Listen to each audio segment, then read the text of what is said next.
In this video, you're going to learn why poker players need to think like investors in order to maximize their profits and have an optimal mindset to deal with everything poker throws your way. So if you're new to the channel, make sure you smash that subscribe button so you don't miss any future videos. Now today, we're going to be going through a long-term model and a short-term model. And I'll be teaching you how to think more long-term with an investor's mindset so that you can handle every single thing that poker throws your way. So as a poker player, every time you sit down to play a session, you are making an investment in yourself, and you're making a few assumptions. Now, if you've got a good win rate at your level that you're playing, you can look at your past results and you can predict either your ROI, your BB per 100, or your hourly, depending on which format. If you play tournaments, you'll go for ROIs. If you play cash games, you'll probably do hourly or BB per 100. But you can predict roughly what your ROI will be, or your kind of win rate will be at a given stake for a given duration of time. Okay,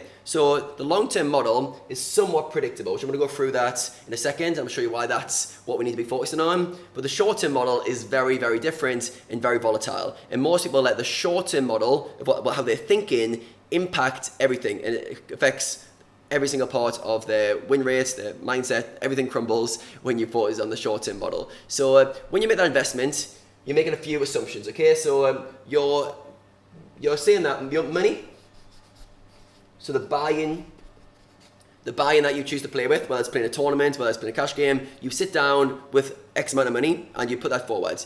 The next thing you're going to use is money times by your time and multiplied by your skill will equal a certain amount of profit, okay? So this is the long-term model. You're making the assumption you put a certain amount of money forward, invest a certain amount of time, you have the right skill level to give you a net return. Hopefully you guys are thinking that you're winning players in the games you're playing. Now, like I said, if you've got a good sample size, these numbers can be somewhat accurate. You can have data on what your skill is, what your ROI is, per hourly, BB 100, however you want to work it out. But if you're playing new games, you haven't got a good sample size, you're making a guess. You're making a guesstimation, and you're making an investment. You're saying, I have edge, I back myself to have edge in this game, and that will return me a reward. Now, these two are pretty straightforward, right? As soon as you sit down to play poker, and you start a tournament, start a game, you've invested the money.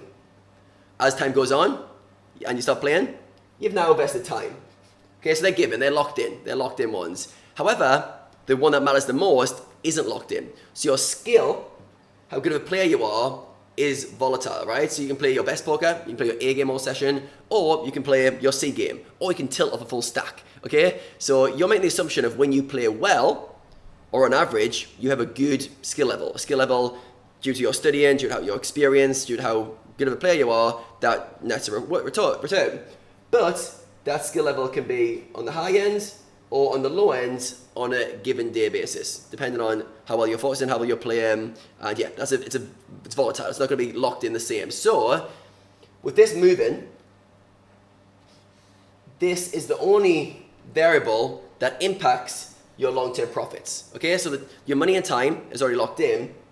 Your skill is going to dictate, do you actually unlock the money that your skill deserves? So if you think about it, if you play well in a tournament, let's say you're playing an MTT, because this is one of the ones with the most variance, and you play a $100 buy-in. If you put the money in, you play the whole tournament, and you execute on your skill level, which is a 20% ROI, let's say you're a good MTT player, you're at a 20% ROI, you will get $20 profit. You got $20 profit. Does that work out in theory? Yes. Does that work out in practice? Very often not. So in MTTs, you'll either bust out, you might double your money, or you might have a big score every now and again and win 5K. So it looks like your ROI or your kind of profit back is very different. In reality, if you just focus, okay, I'm going to execute on my skill, I'm going to execute on playing my best poker, that gives me $20. Boom, that's all that actually matters. So I'm going to walk you through now why this often doesn't happen, why poker players struggle with this concept, and why they don't think of it as an investment. So rather than thinking $100 equals $20 return, they get blindsided by what happens in the short term, and it detracts the whole model of how they're trying to think. So the short-term model, very similar to the long-term model, just with a little bit of a twist. So we invest our money, just the same. We invest our time, just the same. We have a certain skill level, just the same. And everything's looking all good. But in the short term, what's going to come in? You guys already probably know this one. You're going to have variance.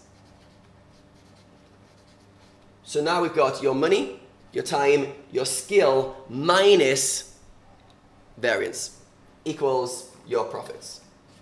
Okay? So again, money taken care of in the short term, you know, once you sit down and play. Time taken care of as well once you sit down and play. But your skill, very dependent on how you show up that day. Whether you play really good or really bad is down to you. But it's the only part of the equation that you control. So again, skill, we control skill. So if you just execute on your skill, you will get the ROI if you've got the win rate that you think you have. But you're making an investment. When you make investments, there's a big element of risk. And very often, even the best investors in the world will make more mistakes. They'll lose more often than they win. So depending on the format you're playing, there might be less variance. But you need to know that you're going to lose very, very, very often. You're making an investment that's going to pay out in the long term, and it's not going to pay out in the short term.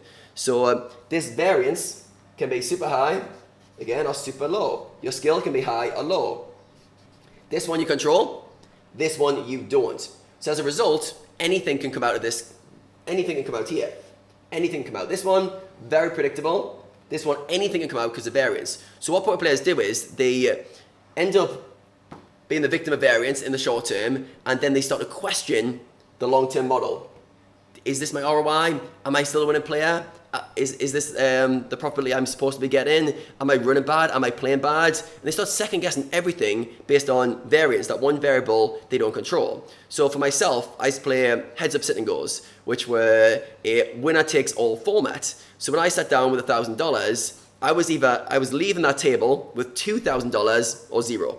That was my only two options. There was no in between. So my ROI for each tournament was minus 100% or plus 100% in terms of actual cash. EV is going to be a bit more closely correlated.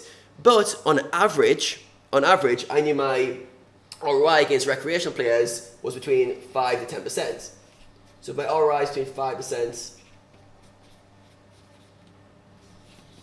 to 10%, I know that's true. So whether I lose $1,000 or make $1,000, in reality, that's not what's happened. That hasn't happened. I could allow this model to tell me that, but the real truth is this. So this model is going to tell me ROI is minus 100%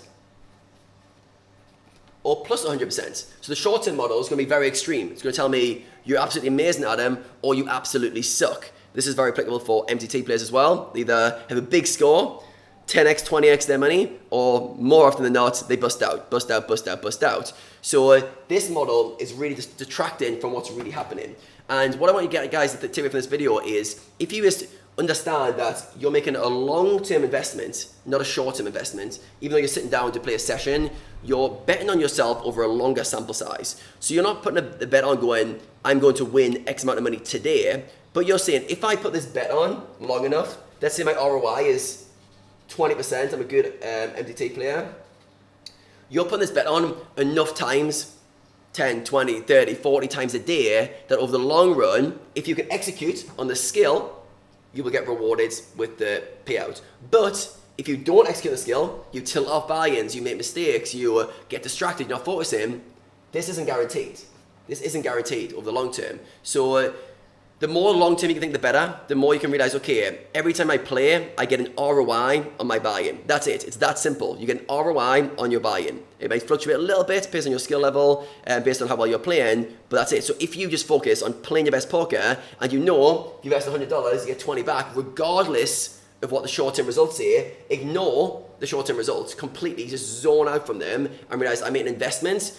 Short-term investments are a really bad model. Long-term investments are a really good, predictable model. So zoom out, look at your overall win rate over a big sample size, look at the most data you have to predict what your win rate is. Then every time you sit down to play, as long as you can execute skill-wise, as long as you can keep your mindset sharp, playing high-level focus-wise, you lock in that long-term win, even if you lost. So for me, for example, even when I was losing, say I lost 5 buys in a row, I might lose $5,000. I might go, okay, I've made $250. I've actually made $250 because every game, if it was 5% ROI, $1,000, that's $50 a game. It doesn't matter if I've just lost $5 grand. In my head, I've actually won $250. And if I play that out long enough, 100 times, 1,000 times in simulation, that's exactly what would happen. So you've got to realize that the lows are going to be evened out by the highs, and you're going to end up with a net ROI, which is your return on investments. And just think like an investor. Think long term, not short term, and that's going to really set you up to have a strong mindset to deal with all the poker variants. Now, if you enjoyed this video, make sure you smash the like button. There's going to be plenty more coming from me very soon. Let me know in the comments if you enjoyed this style of video, and I'll be releasing more videos in the coming weeks.